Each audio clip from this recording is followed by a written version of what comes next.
why would you create the systems and processes? Because when we all, and I'm sure it was the same for you, when you first start out, it's, I'm here for you, whatever you need, 24 hours a day, 7 days a week. Call me, text me, pigeon, come over, I'm at your house.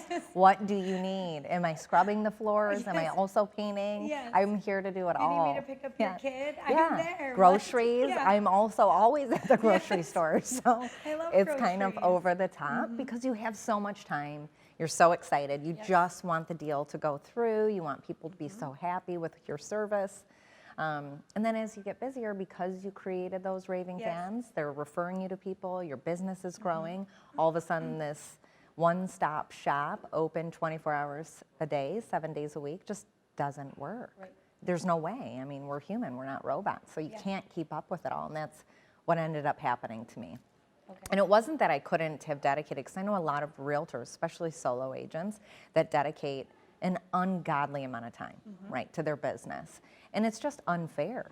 You know, it doesn't matter how much they're getting paid. A lot of time in our industry, people think, well, because you get paid thousands of dollars at the end of a transaction, that should equate to you being available and doing whatever it takes for that money, when really your time is spent throughout the transaction. You're just paid at the end. So I know a lot of people that do that and have done it for years, and they give up their personal boundaries. They give up their personal time, their family time, their hobbies, anything else that would honestly make them happy outside of real estate.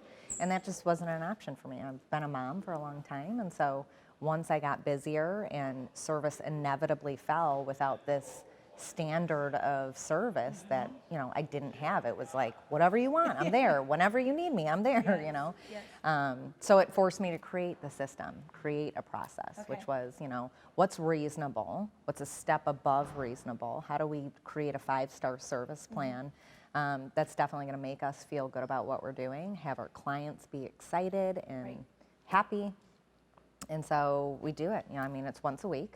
And it's systematized, it's standardized so that it's the same and they can expect it, it's consistent. And then of course there's always one-offs. If something goes wrong with a deal, something goes awry, it's not like we're like, no, you know, we have to wait till Monday. We're not talking about it until then.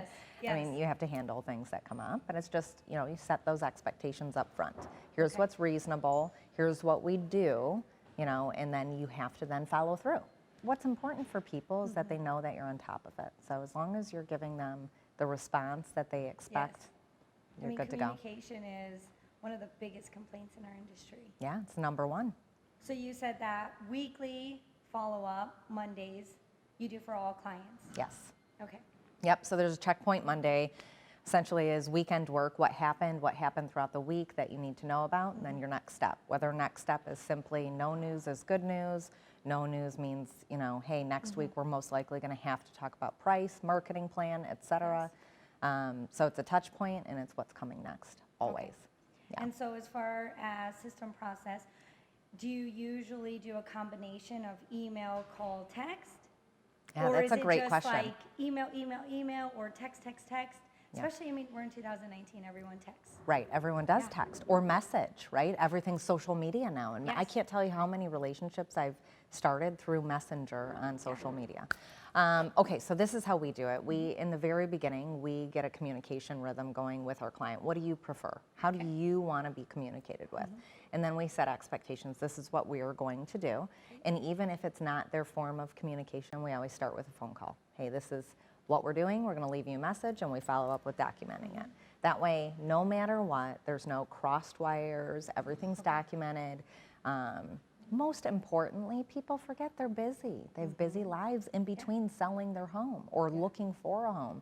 So if we're not meeting them with a voice, because sometimes they're not seeing us, and then following up with something that they can reference later, we're just missing the boat somewhere. So we definitely do a form of phone call, follow up with documentation.